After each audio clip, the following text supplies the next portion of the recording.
Good evening, I'm Mike Knetter, and welcome to the UW Now live stream series, where we bring you experts from the UW community talking about timely and important topics.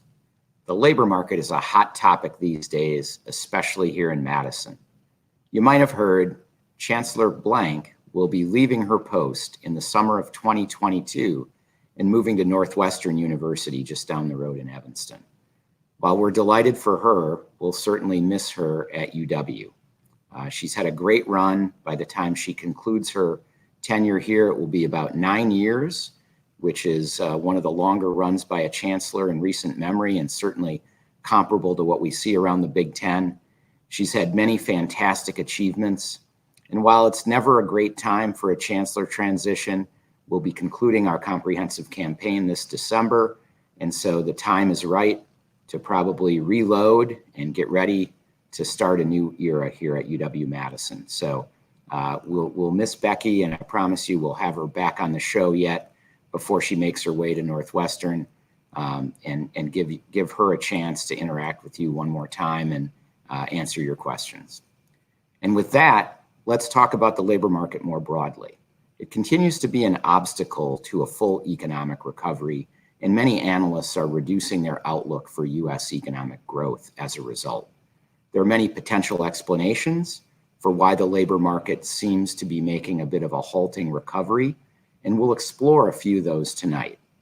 They include the possibility that worker incentives are reduced by increased government support.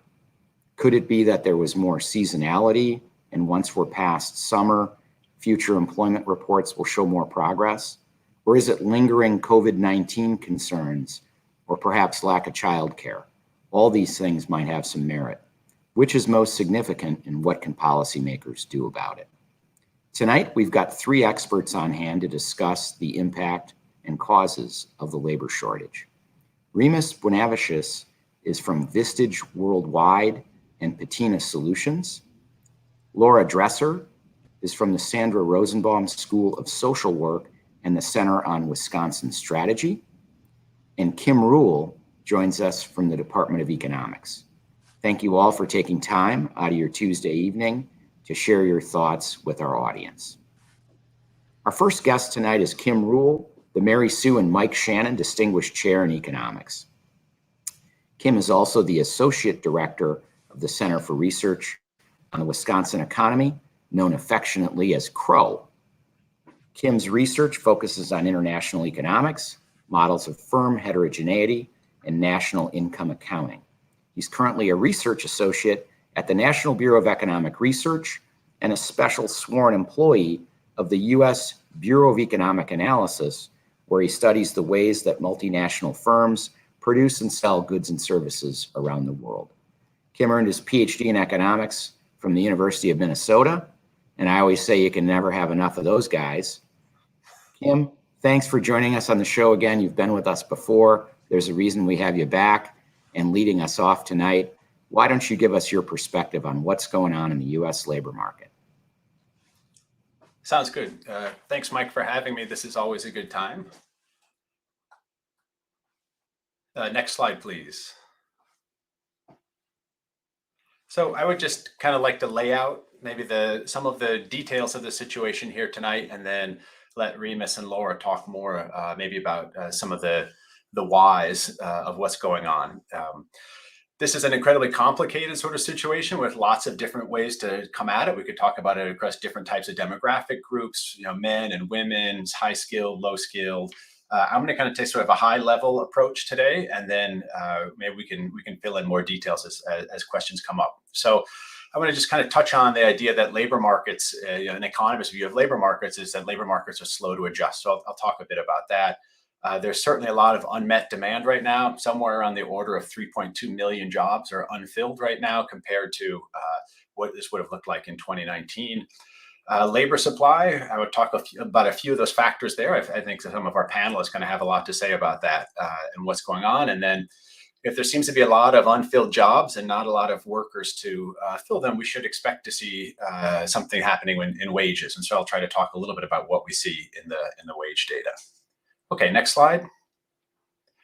So to get us started, this is a measure of employment. This is national. This is for the United States. And this is the employment to population ratio. So it's just the number of people who have jobs divided by the number of people between the ages of 15 and 65. So to give you a sense of employment. And I want you to sort of notice two things, which is that when there are recessions, those are the silver kind of bars in the background that are a bit faint. You see the employment falls. That's sort of something I think we all understand, that there are fewer people working during recessions typically. But what I want you to also notice is how slow employment responds after a recession. So if we look at the last recession in 2008, employment only came back very slowly, right? Between 2008 and 2014 or so, that number is barely budged. And then it kind of starts to grow again. And then you can see the extremely large decline from 61% of employment ratio in the population to less than 52. Right now, unlike other recessions, a lot of that was not the kind of natural workings of a labor market where firms and workers decide to separate, but kind of mandated separations by decree for social for safe health and safety reasons. And then you see the kind of very fast recovery of employment at the beginning, which is a lot of those people who were not allowed to sort of work in some sense, particularly people in things like hospitality and restaurants, coming back to work, and then kind of more slow recovery from there. Next slide, please. So why so much slow adjustment, right? We don't necessarily see slow adjustment of the price of a share of IBM or a barrel of oil. Why are labor markets slow, kind of slow to adjust? Is one way to think about this is to think that there are heterogeneous jobs that require different types of skills or temperaments, and heterogeneous workers. And so like a housing market where you're trying to find that one particular house, or a dating market, we're matching, right? So employers and workers, they want a good match, right? You want to work in a job where your skills are valued, and a worker wants an employee who has the right set of skills. And that can take time. And it's going to particularly take time when there's a lot of adjustment to make, where there's a large adjustment. And it's going to also take more time when there are a lot more kind of imbalance in the market, when there are a lot of jobs out there and not a lot of workers. Workers can spend more time looking for the right match. And we'll talk a little more about that later, but that's kind of a good model to keep in the back of your head, thinking about employers and employees bouncing around in a market trying to find each other. Okay, next slide, please. So this is a measure of labor demand. So these are the number of job openings. Again, this is for the total US economy, divided by the number of job openings plus the number of people who are employed. So think about the denominator as being all the jobs that are out there in the economy, some of which have someone working in them, and some of them which are empty right now. And then the openings, this is basically the rate of unfilled jobs. And you can see in 2019, that number is fairly constant at somewhere around 4.5%. That works out to be on average about 7.2 million openings in a month. And then we can see kind of coming out of the recession here in 2021, that number has jumped up to almost 7%. Right? So it's gone up by almost 50%. That works out to be about 10.4 million unfilled jobs in August, our latest data point. So that's about 3.2 million more jobs we're trying to fill than we would normally have to fill in sort of a normal year. And so that should give you some sense of exactly how big of a lift it is trying to fill all of these jobs and kind of trying to do it all very quickly. Next slide, please. Of course, there's heterogeneity, and here's one sense of that heterogeneity. This is those same job opening rates. So the silver bars are for July. That's our latest numbers. And here we can see the ones with the most unfilled jobs are also things like accommodation and food service, leisure and hospitality, arts and entertainment. A lot of these industries that were most hit by the recession, by the restrictions on gatherings, and they're the ones that are kind of having some of the most to catch up with. I'll also note that manufacturing, compared to where it was a year ago, is also quite short staffed and has a lot of openings. Next slide, please. So labor supply. So if that's labor demand, that's the sense of how many jobs rather that we need workers to work in. Labor supply is about people showing up and wanting a job. There's been typically, maybe some indications that there's not as much labor demand as there has labor supply as in the past. There's a bunch of issues. I think we're going to talk more about those today. Here's just a few. Two things have happened in terms of the extra unemployment benefits, but also just people have a lot less to spend their money on. Right? There's been a lot more saving than normal. I'll show you that in a moment. And so having that extra cushion encourages job seekers to search more, right? And try to find exactly the job that they want, to not just take the first job that they have. And that's slowing this down in a very kind of irrational and incentive-driven way. There's been issues of people laid off who want to work in different industries. So I'm laid off from working in a food service industry and decide I'm going to change my skill set. I'm going to look for something else, and that takes time, and then also opens up decreases the amount of workers in those industries. Concerns still about COVID and things like childcare. Right? So schools are kind of just starting to possibly get back to normal. Childcare closures are creating a problem, particularly for females, which are typically tasked with doing those things more often. Next slide, please. So this is just quickly to show you the savings rate. So this is the average, basically saving in disposable income, and you can see that typically households are saving 5 to 7% of their disposable income.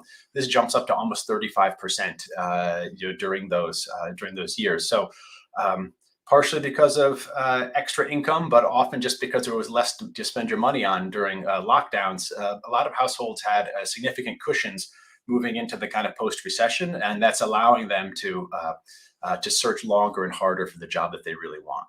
Next slide, please. This is a measure of the unemployment rate. So if that job openings rate were the number of unfilled jobs, the unemployment rate is the number of people who want jobs that don't have one. It's sort of the flip side of this. You can see that the unemployment rate in this last recession was much larger than even the very high unemployment rates we saw during the last recession. They've come down very quickly as the economy has reopened, and the red line is Wisconsin. Oftentimes, Wisconsin looks a lot like the nation.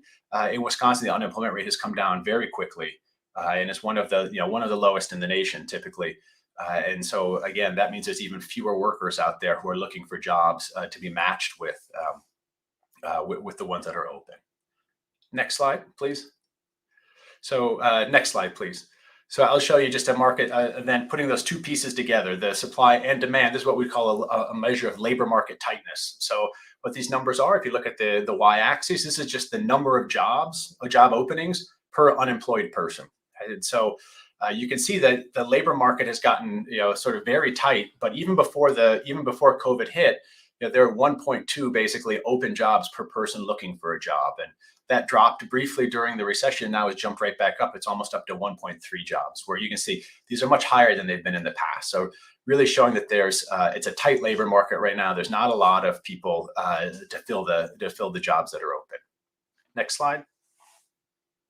So typically we would expect to see, if the labor markets are tight, there's more demand for workers and fewer supply, we'd expect to see wage pressure. So let's just take a look at the next slide. So this is average wages, average weekly real earnings. They've been adjusted for inflation. You can see that wages were kind of, again, going up before the recession. We saw labor markets were tight before the recession. It's very hard, though, to look at this data and say anything about what's happening kind of during the recession, because if you look at the last two recessions as well, average wages tend to jump up, or median wages tend to jump up, because there's a composition effect. It tends to be more low-wage workers who are being unemployed, and so it's hard to see in the aggregate data exactly what's happening to wages. So my last slide, please, or I guess my second to last slide. There's been some evidence of pressure in low-skilled services that wages are going up there, but again, this kind of takes a bit of sort of careful econometrics to tease this out. Whereas now for my last slide, please. If you just sort of look around a bit, it's hard to not see some of the signs of this. So I did something sort of very simple. I just went to Indeed.com and looked for entry-level jobs within 25 miles of Madison. And you can see for lots of different types of jobs, Sub-Zero is a manufacturing company, UPS and Divine Package do deliveries, Chipotle food servicing, even here at the University of Wisconsin. Wages are certainly being pushed up. I was here in March, and there was an argument about the $15 minimum wage. And here we can see we seem to be approaching that. Market seem to sort of already be taking into account. But maybe more interesting are these incentives, right? Firms are going above and beyond just wages, trying to lure workers in. I think that's a real sign that labor markets are tight right now, and firms are willing to make some concessions. Well, thank you, Kim. That's just what we ordered, a tour broadly of the labor market. You've given us a lot to think about, and we'll come back to you in the Q&A. Our next guest tonight is Laura Dresser, Clinical Assistant Professor in the Sandra Rosenbaum School of Social Work. She's also the Associate Director of the Center on Wisconsin Strategy, a UW-Madison think and do tank where she's worked for more than 2 decades. Her research and practice focuses on low-wage work and workforce development systems. She has analyzed the structure of low-wage jobs and worked extensively with labor, business, and community leaders to build stronger labor market systems. As a co-editor of The Gloves Off Economy, Workplace Standards at the Bottom of America's Labor Market, she's currently working on issues surrounding care work and the connection between quality care, quality jobs, and minimum wages. Laura earned her PhD in social work and economics from the University of Michigan. Laura, it's great to have you back with us. Thank you. It's great to be here, and I appreciate you not saying something mean about Michigan to open up. Usually I do. I know. I've been here long enough that the Michigan feels very far away, for sure. It's all red here, not blue.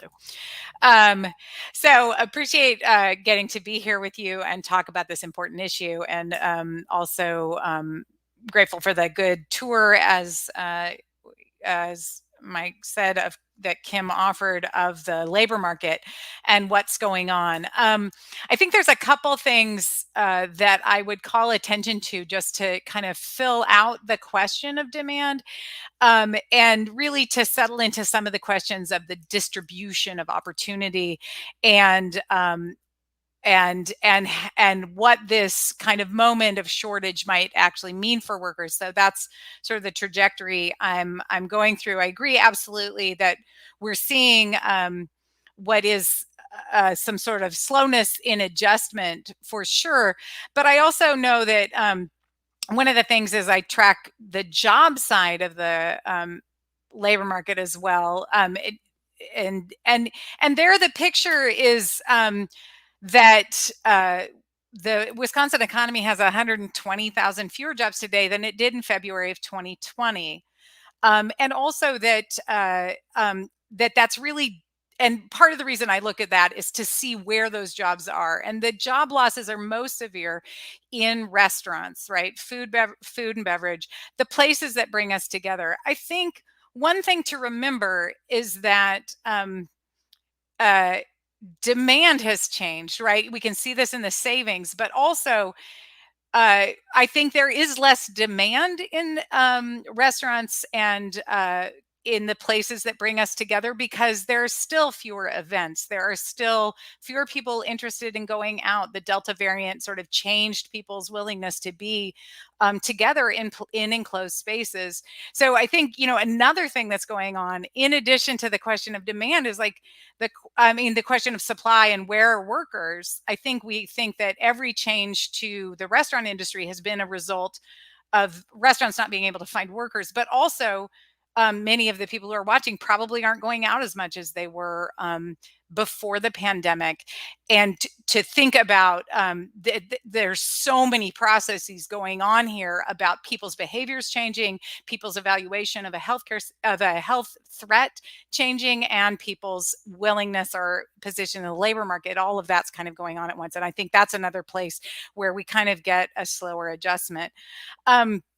So for me, one of the things that I think about when I'm thinking about these jobs is that the pandemic really exacerbated and exposed some underlying issues in these labor markets.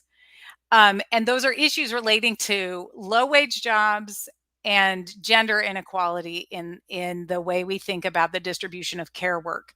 And I'm going to just highlight the kind of experience in low wage jobs and why those jobs have changed kind of in serious ways as a result of the pandemic. You think about work in nursing homes, which are still down 15% at the national level. Nursing homes were the epicenter of outbreaks and deaths. The burden of the care of the elderly in nursing homes was carried by a workforce that largely earns, $13 an hour, almost never gets health insurance through their jobs. They had insufficient protective equipment at the beginning of the pandemic, but then we're in this unique position of being with the people that they were taking care of when family couldn't be with them, and family was scared, and residents were scared and getting sick and even dying. And these very low paid workers that are the hands of our healthcare system, we're in a position to, you know, be the only bridge to the family, be fearful of bringing the disease home to their own homes, and be, you know, dealing with their own grief of losing the people that they've been working with. And I think, you know, that's a pretty intense change in a pretty intense job. And yes, you know, we interviewed a woman, talked to a lot of nursing home workers, but especially one who 1 year later, she said, yeah, it's not as intense or as hard, but it's still really hard. We're still in the masks. Family can visit a little bit, but we're still really worried. And I'm still really worried about bringing the disease home. So her job changed substantially. And I think that might be one of the things that the threat of the disease itself changes the conditions of the work. And I think we probably do see some supply response from that, a chance for people to say, wow, I can see jobs in other industries and I can move out of this one and go make some more money or be less exposed, and be less intense in intense situations. So I think, you know, that kind of structure of the job as one of the things that's really getting focused by this. There were a lot of jobs. So I think of nursing home and childcare jobs is another place. We mentioned, or Kim mentioned earlier, that the lack of availability of childcare is one of the issues going on here. But that relates directly to the many directors of childcare centers are having a very hard time recruiting staff because the wages are very low and parents' wages aren't sufficient to increase. You know, the wages in the sector have been very low, and the private answer on childcare means that a lot of workers are, you know, seeing these other opportunity where wages are a little bit more able to go up. And the childcare sector, I think, is finding it hard to fill those jobs. And so if you can't fill the jobs, you can't provide the care, and then other people can't get care, or you make the care more expensive because you need to pay the workers more.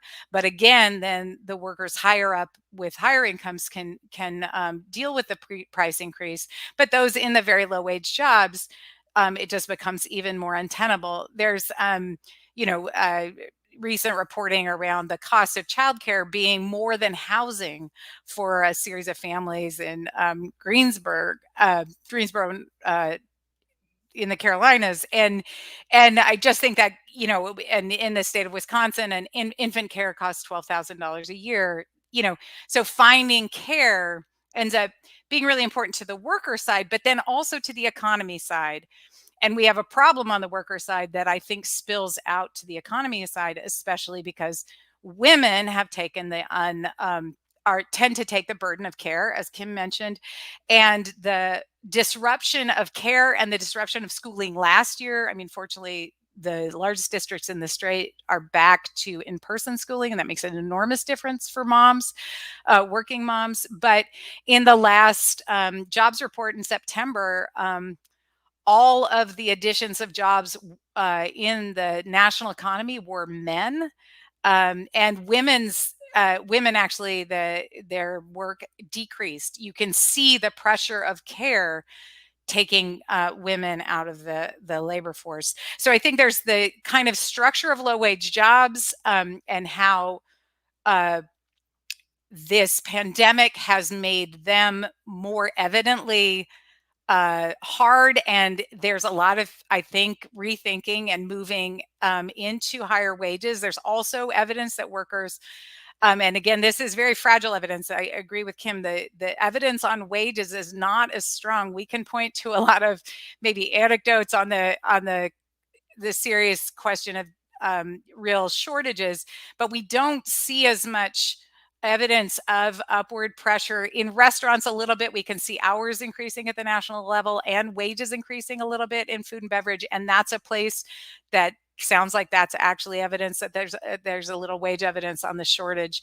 Um, but uh, I guess my bottom line is, this shortage uh, is an opportunity, for people to kind of reconsider, or for the workers in low wage jobs to reconsider the structure of those jobs. And I think we see workers wanting more out of those jobs. Those jobs were not supporting sustainable life before the pandemic, and at this point, they're not really. At this point, there's some other options that they can look at, and there's some real questions about what people are willing to face in their jobs, and maybe they've reconsidered, their own value of their own time and what they're going to take from stress at work, and maybe that'll shift rewards in the labor market up, and that, I mean, both wages, to see wage pressure, but also to see benefits improving in the low wage jobs, and to see hours and scheduling practices improving, because a lot of times workers are juggling multiple schedules and multiple jobs because they can't get enough hours out of one. And I think one thing that might come out of this moment is to move to a new normal where workers can get more hours from their work, and the reward of that. And then the final thing is just this underlying demographic question, that low unemployment rate that Kim showed us. Wisconsin runs under the national rate because we have an aging population, because and I think many of you are familiar with this, but even before the pandemic, right, as that labor market tightness was showing up right before the shutdowns in that data, that's about an underlying demographic. The state of Wisconsin lost more than 100,000 prime age working people, ages 25 to 54, in the 10 years coming into the pandemic, right? So this question of where the workers are relates to the underlying demographics of this state. We have an aging population, and I think we'll see this pressure going forward. So that's my 2 bits. Thank you, Laura. We'll be back with questions shortly. Let me move to our final guest this evening, Remus Buenavicius. Remus is an executive search partner at Patina Solutions, a company specializing in pairing executive and managerial level professional talent with organizations that need their expertise. He's also the chair of a Vistage advisory group in the southern Wisconsin and greater Madison areas, providing CEO coaching and peer advising. Prior to these positions, he served for more than 30 years in various executive roles for companies specializing in financial investments and technological solutions for the fields of education, business, medicine, and government. Remus earned his master's in electrical engineering at UW-Madison and his MBA from the Chicago Booth School of Business. Remus, thanks for being here tonight. Give us your take on what's going on in this labor market today. Thank you, Mike. First slide, please. Next slide. So I won't go too far into the statistics. I may go a little bit more on the anecdotal side of what we're seeing and what we're hearing from some of the business leaders, both here in Wisconsin and around the country. But clearly, there is a big change happening.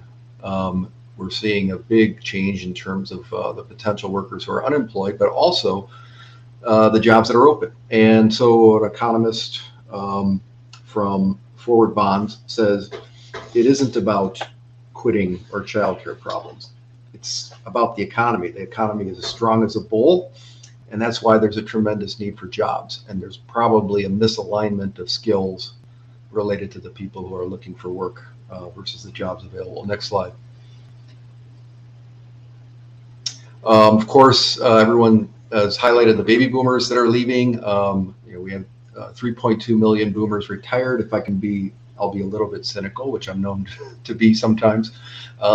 When you exit a company, sometimes you use the word retirement as a polite way to exit while you're continuing to seek work. And that's certainly what we're seeing We are seeing a lot of folks looking for better jobs, better opportunities, looking for better organizations to work for in their mind.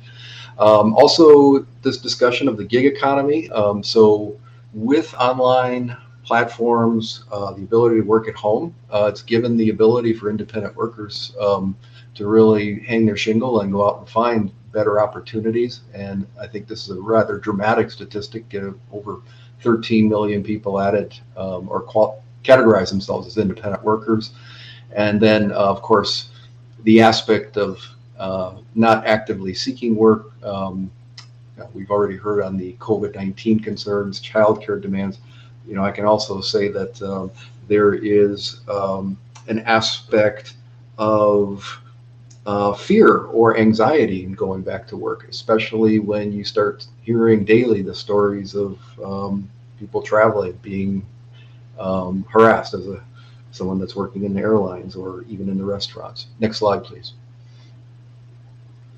Hiring challenges. So once again, human capital, of course, is the fuel for growth. Over 2/3 of the CEOs are now saying that there are hiring challenges. And this, from Vistage, they typically are dealing with small and mid-sized businesses. So they're looking at that side of it versus the large businesses. And they're saying that this has really impacted the last quarter. And we run a quarterly CEO confidence survey. And for the first time in 7 quarters, we have a lower confidence level amongst our CEOs. And the trend may continue downward. There's also a significant pressure to retain existing workers. And we have various reasons, which I'll get to help on that front. More than 27% of CEOs reported decreased retention rates. It takes longer than ever to hire and train these folks. And we believe that there's a direct correlation between retention rates and revenue. So you may see a significant financial impact to some organizations who are not able to retain their employees. Next slide, please. So we have several approaches related to what this new contract implies between the employee and employer relationship. And a lot of this is based on some broad context of culture, the type of leadership that's in the organization, but also the two-way relationship that happens between an employee and an employer. I believe companies need to start rethinking the values, their work styles, the flexibility that they are introducing or offering to their employees within their companies. Flexibility is certainly one of the #1 things folks are looking for these days. Roles and skills need to change and adapt depending on what the role is. We also, in order to stem attrition, we need to be able to create really more flexible work arrangements, identify and communicate what those company values are, what the culture values are, support them with training and growth, and then also address work-life integration. So the pandemic has caused us to really rethink what it means to go to work. How do I want to spend those 8 hours a day? And then looking at those alternatives, the part-time alternative schedules, project-based work, are opportunities for both the employer and the employee to find satisfying employment.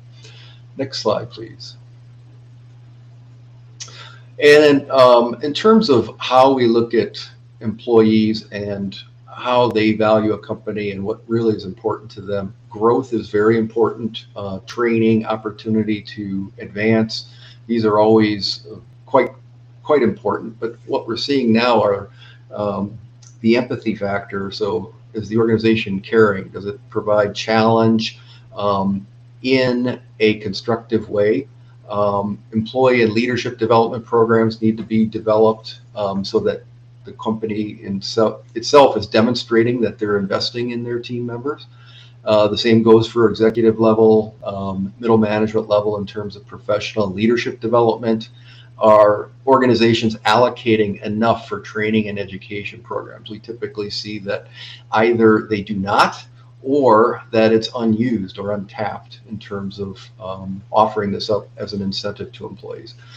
We've also been seeing expansion in wellness programs for all sorts of reasons that are now expanding, especially amongst what I would call the happiest companies out there. And there was just a survey put out this last month from Comparably, and the number one happiest organization is Adobe. And if you look at the top 10 list, no FANG stocks are on that list. However, IBM and Microsoft are on that list, and not surprisingly, Peloton, Zoom, Experian, RingCentral, Farmers Insurance are all on that list as the top 10. So it gives you some context of where the happy folks are, where they're flocking to, who they're applying to. And I think when we look at happiness, employee happiness, having the ability to be in the right situation, the right seat on the bus, we also equate it or correlate it very much to the growth mindset of the company. So if these companies are growing, which in the case of these 10, they are certainly growing through the pandemic, it's probably no surprise that they have the happiest employees out there. So with that, I'll give it back to Mike. Great insight there at the end, Remus. You know, I used to always kind of shake my head at the Harvard Business School case studies, which would, you know, describe a situation where employee relationships had gone bad in a company and try to disentangle why it happened. And usually the common theme in the background was the company was no longer making any money, and it was very hard to get everyone back on the same page in that environment. And, you know, as you point out, the mirror image of that is growth companies, they do have more degrees of freedom. It doesn't make it a given that you're going to have a great workplace. You know, you can overwork people, but it's sure a lot easier in a growth company. And are the happy employees today also more likely to be in situations with greater work flexibility? Would you say that characterizes those companies as well? Oh, absolutely. Yeah. I mean, for example, I'll take Experian, which I wouldn't have expected to be on the list. Experian, of course, manages your credit score. But if you take a look at their culture, they describe themselves as a purpose-driven culture, belief that the well-being of society and business prosperity are synonymous. I mean, that's a very powerful culture statement that a lot of organizations don't put out there front and center. And they put the claim that 5,000 employees, just that is their culture. That's what they do, and that's what provides them happiness in the work environment.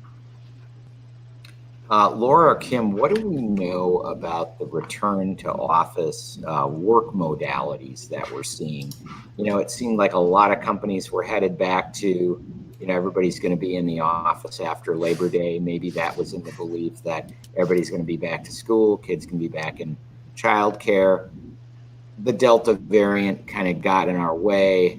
What are you seeing or hearing about, you know, kind of what's happening in the workforce as regards to return to office? Laura, you want to offer any? I'll mostly defer on this because the folks that really could work from home are mostly the kind of parts of the labor market I don't study as much. So I think the split on ability to do most of your work remote was about 30%, but it was mostly folks with college degrees, et cetera. So I'll take, so I don't know the answer, and I'll hand it to Kim there. Just noting that it's really part of the inequality was even the ability to go remote. Yeah, I mean, Laura's definitely right. I don't have this figure with me now, but in previous talks like this, I've shown it, which is, if you look at the share of, say, the Wisconsin economy, and you look at industries by how much you need, you know, close contact to do your job. So you're a caregiver, you're a dentist, you're a chiropractor, you're a teacher. These are huge swaths of the economy and just very hard to do remotely. On the other hand, for the jobs that are able to be done remotely, an interesting that's come out, and Remus had talked about this in the pre-roll, the sort of infrastructure and technology to work remotely has, you know, improved immensely. I remember, you know what this was like to work with a co-author online 3 years ago compared to now, and you know that's kind of, in some sense, a technological improvement that's going to make this easier going forward. Well, I think we'll probably see differences. As somebody who spent a lot of time thinking about moving jobs out of the country in terms of offshoring, somebody who used to work their job in San Francisco can now work their job in, Iowa. It's not that much bigger of a step to say you could work that job in India or the UK or somewhere else. This is, probably Laura talked a lot about how we might be reconfiguring the way we work. And this is probably another dimension on which that's true. But this is sort of thing that will take a long time to work itself out. But, sometimes this is how these changes happen is sort of, some external stimulus like this. Yeah, certainly COVID was a forcing event. Remus, what are you hearing from your CEO advisory groups, from CEOs about their attitude toward bringing people back? And how much is in-person work critical to the culture of an organization? Yeah, well, certainly it depends on industry. So we have our healthcare CEOs and construction. Obviously you can't work from home for those jobs. So there's a big sector of labor that doesn't have a choice. For the ones that do have a choice, I'm seeing the most successful companies with the best satisfaction surveys allowing maximum flexibility to their employees to stay at home, to take care of the kids, to be able to do their jobs. I think the only, and there's a negative associated with logical things people are trying to do to monitor you now to see if you're actually putting in the work, and that's almost a cancer in organizations. So I think there needs to be a lot of careful thought put into how you're going to monitor those remote employees in terms of how they're performing.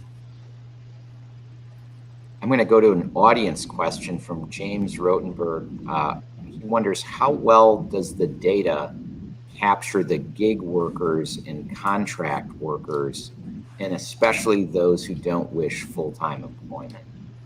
Kim, you think a lot about the data. I think you're a special agent. I think I said that in the introduction on deep data collection. Any sense of how well we do capturing those gig and contract workers? So in the unemployment surveys, they're captured, they're captured the way you'd want them to be captured. So if you're kind of self-employed, if you're a gig worker and you consider yourself to be self-employed, then you're considered to be employed, just like you would be if you ran a food truck or sold things on Etsy. So that's the household survey. That's the household survey. That's right. You wouldn't show up in the payroll survey because you're not collecting a payroll. So that's and the difference between those two can sometimes tell us useful things. I think maybe one of the interesting underlying questions though is that, I don't know, James, you said who don't wish full-time employment. So if you don't wish to have full-time employment, then you're a part-time employer. An interesting sort of in-between case, which is people who are working part-time but would like to have a full-time job. Right? And that's also something we collect data on. And that plus a few other kinds of in-between employment and not employment and unemployment show up in a measure, computed by the Bureau of Labor Statistics called U3, which is sort of a broader measure of unemployment. And that's gone up more than the unemployment rate has, and that typically happens during recessions. We see one of the margins on which people substitute is maybe I can't find full-time work, and then I move into part-time work, or I go and drive Uber or something like that. Even though I would rather have a full-time job, but just for either because I can't find one or because I'm too constrained maybe to take on full-time work. There's a job out there, but I just can't find childcare. For some reason, I can't do it. So we do collect data on that as well. So they're in the data, and there's a question of exactly how we want to, what is it we're looking for in those data. Yeah. Question from Bradley Stageberg, and he notes that this looks to be, the labor shortage issue looks to be primarily a low wage employee problem. And Laura, you did allude to that. Is that the case? And is this affecting corporate jobs at Fortune 500s in the same way? And I think we know it isn't. We've been pretty clear. The college-educated workforce seems to have different options right now, easier to continue. And it's a lot of the leisure and hospitality jobs that really haven't come back, and the workers in those sectors that haven't come back. Any further comments about this phenomenon and maybe the extent to which some of these jobs, even outside of leisure and hospitality, where maybe the demand isn't completely back. What about manufacturing? Is it a problem in manufacturing, and is that part of what's behind some of the supply chain issues that we see in the economy? How much are they related to workforce issues? Any thoughts on that?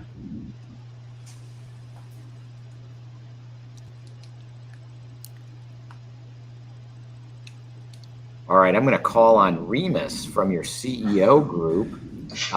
Any sense that manufacturing companies are having problems that like those we see in leisure and hospitality? Are they struggling to find workers and fill jobs and meet orders? Yeah, I think you're seeing huge wage pressure right now in construction and manufacturing sectors of the blue collar side. I can say that on the construction side, I'm seeing probably 20 to 30% wage increase over the last year, just to remain competitive.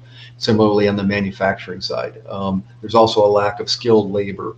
Obviously, there's always been this long debate about the trades and being able to train enough of the workforce. But of course, we've got this absolutely super tight rubber band called the worldwide supply chain that has just stretched it to breaking, where a lot of those jobs were offshored. And now as we're trying to bring those jobs back onshore, you can't just snap your fingers and say, suddenly need welders, I need assemblers. You have to train them. You have to develop them over years. So I think a lot of that is going into it. And so the folks that are in those businesses that are domestic are onshoring. There are some successes out there, but there are certainly huge challenges for the manufacturing and blue collar side of things. Yeah, and just a side note, I mean, some of those challenges also stem from what I might call, trade-related issues, where China's kind of moving back toward a bit more of an inward look. It's been hard to get, a number of core supplies out of the Chinese economy that we had come to rely on. And so then you have situations where, even a very large Madison area manufacturer that I know of can't get a lot of the raw materials they need to make the products that they deliver. And so if you can't get those raw materials, then you can't bring your workers back. And, it's another manifestation of, it might look like, we've got, an employment problem, but really it's a different kind of intermediate product supply problem. David Johnson wonders, could the labor shortage and misalignment ultimately affect the bullish economy? Could it cause a slowdown in economic growth? Kim, you want to talk about that at all? Yeah, this discussion of labor misalignment, I can remember very clearly having these same conversations in 2009 and 2010 coming out of the financial crisis. Discussions of there it was about geographic misalignment, and everybody's house was underwater, and it was hard to move from places where there were jobs to places where there were not jobs to places where there were jobs. And a lot of it's the same idea. These markets move slowly, and this time I think probably even more slowly. Could they affect the economy? Of course, yeah, absolutely. To the extent that these things increase problems with capacity. A lot of the disruptions in supply that you're talking about, Mike, also are coming from labor problems in other countries. People are shut down for COVID in other countries. The timing of when different countries are shut down drives shortages of parts from those countries as well. And now that's sort of, I would say, all kind of short-term stuff to the extent that what we're getting, and I think Remus was talking a bit about this, and so was Laura, that in the end, if all of these new technologies and new ways of doing things end up making us more efficient in the long term, that we end up with better matches between workers and firms. You end up with more efficient ways to use this, the skill population that we have, or the set of skills that people have. That can actually have a long-term positive effect on the economy, but that's sort of harder to say at this point. But in the short term, this is always potentially an issue. Yeah. Laura? If I can just throw in, I would say, the manufacturing and the construction things that Remus was pointing out, and this kind of these questions of the misalignment. I feel like we're talking about both things at once here, both what's happening because of the pandemic, but also these underlying demographics, and that the kind of age distribution of the manufacturing and construction workforce, at least in the state, was kind of skewed older already. And so with or without the pandemic, this question of retirement and filling those jobs, especially in a context of expansion, was going to happen. So I think that misalignment, or that kind of underlying demographic challenge of the aging of this workforce, preceded the pandemic and kind of will carry through. But at the same time, then you have on top of that these other things. I just wanted to kind of separate those two a little bit. As we discuss the factors that contribute to the labor shortage, Charles Weiss wonders, is it hard to disentangle things? For example, if we've extended unemployment coverage or increased the benefits, is that maybe a reason I can say, well, I'm not going back to work because I'm anxious about it, or I'm worried about COVID, or I have childcare concerns? Because, I guess to the extent we're relying on survey data, probably no one wants to say I'm staying home because I'm getting more benefits. Is that an issue with how we do attribution? I'm just curious. I would say that there's probably a list of 10 or so things that are the most important. First of all, work environment. Is it positive or negative? There's been a lot of negativity lately, and there's sort of this idea of being masked up to go to work that sort of creates contentious discussions. Fair wage. Are you being paid fairly? Are you satisfied with your benefits? Do you feel burned out at work? Are the company's goals clear? You could argue that a lot of companies do not have clear goals right now because they're moving through the fog. And so if they're moving through the fog, their employees are moving through the fog. Are you excited about going to work each day? These are pretty basic things. I ask the question, when you have a meeting, are you happy at the end of the meeting? It's pretty basic stuff, but most people are not. So why not? Why are companies not making meetings happy or productive? And are you proud of being part of your company? So these are self-reflective things that all these employees go through to decide where they're going, and oftentimes it looks better on the other side of the fence. So they're trying it out. Well, I hope you're going to be happy at the end of our meeting. Overjoyed. A word from our sponsor, Potosi Brewing. You are clearly happier than we are. Yeah, maybe that's how you make meetings go well. Yeah, I'm at least honest. Yeah. All right.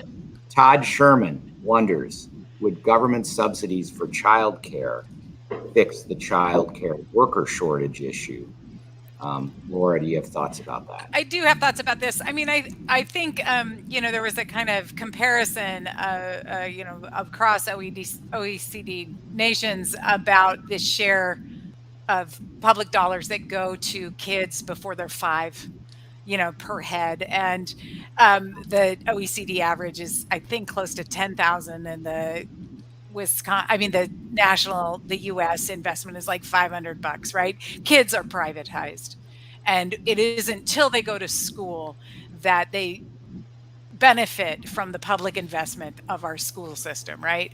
And most other nations do something else. And when there is that level of investment, then yes, that can lift the wages. Right now, workers' pockets, parents' pockets can't really change the wages there. But if you substantially change your investment in the system, you could substantially change wages. How exactly you get that without it going only to subsidies, or, it's a very messy system. And so I don't think it's guaranteed that if you make an investment, it will land in workers' wages.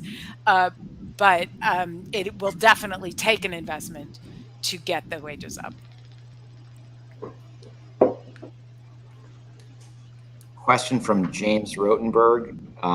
How has immigration policy and restrictions on foreign workers fed into this situation? Is that making employment growth more difficult in our country right now?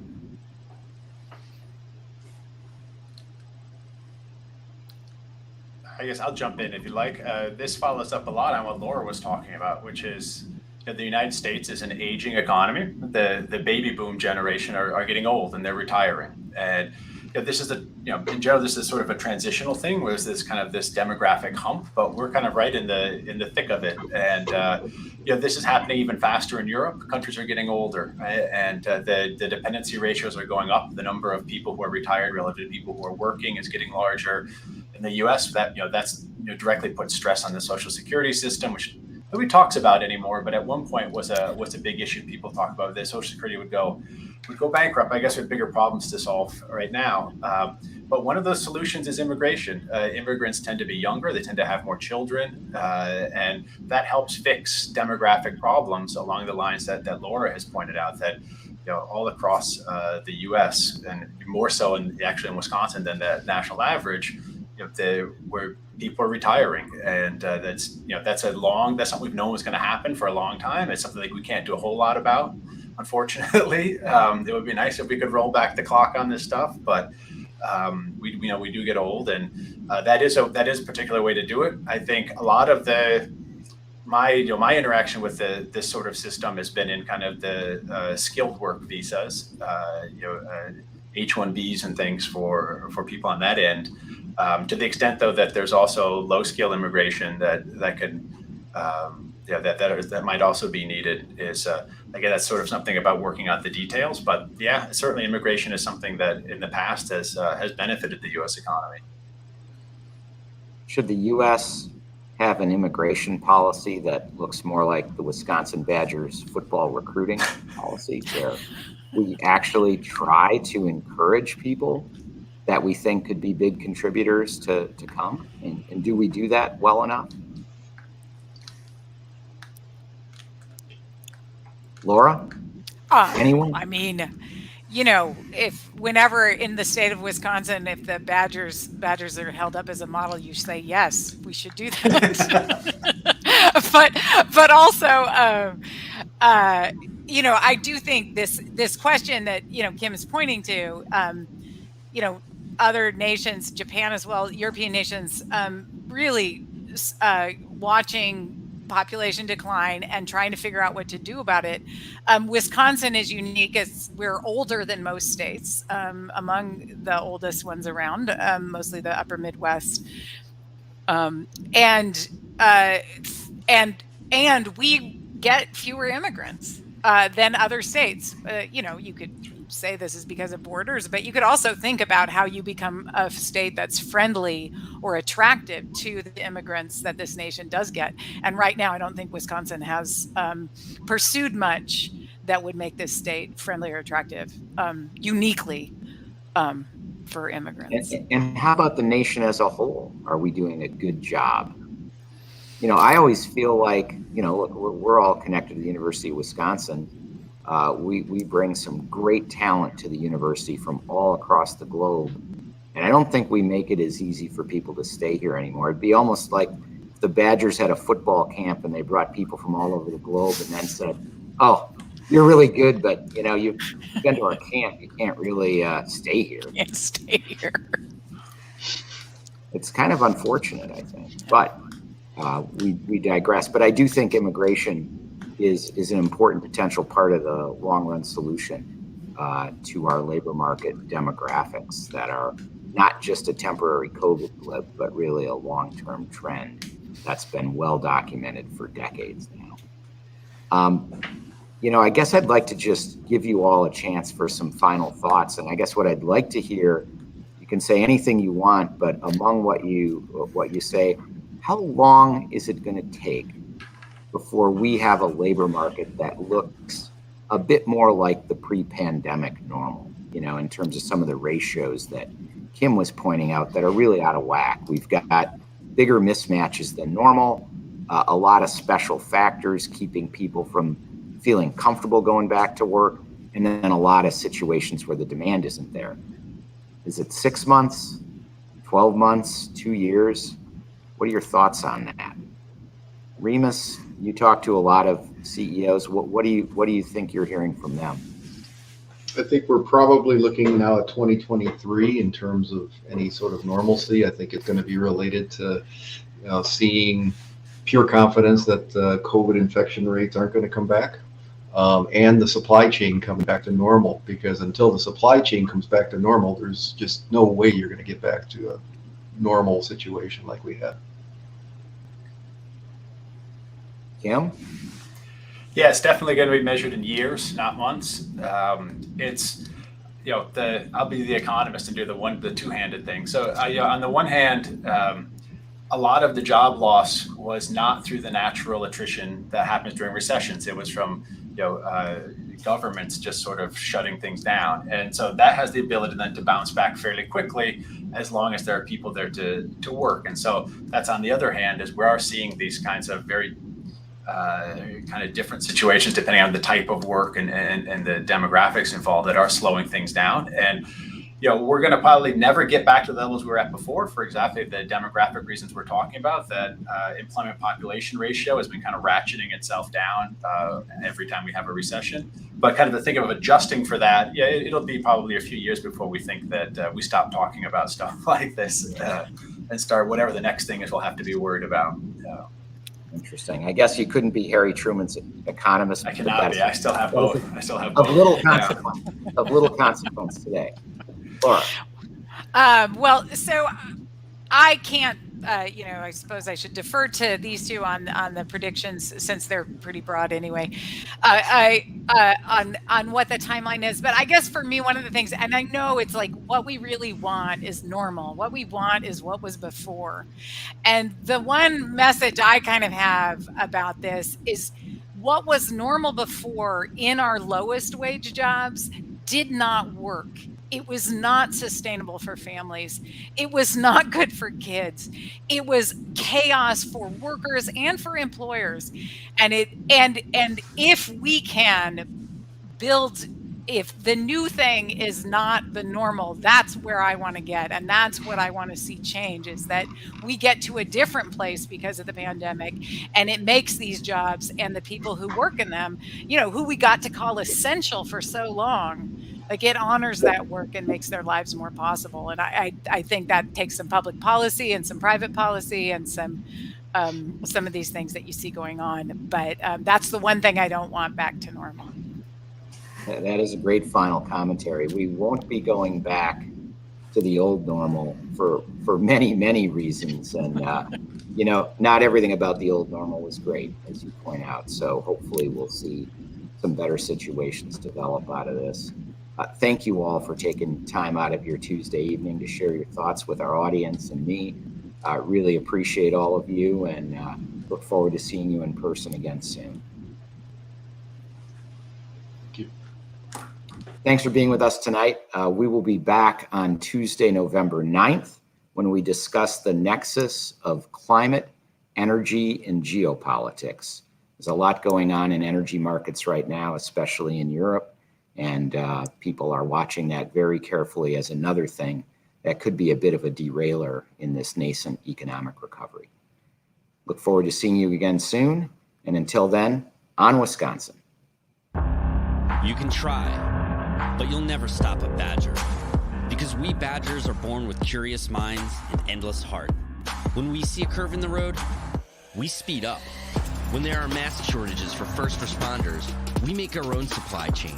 When there's a world on pause, we sharpen our claws. Through thunder, fire, and pandemics, we'll keep going. Because after all, you can't stop a badger.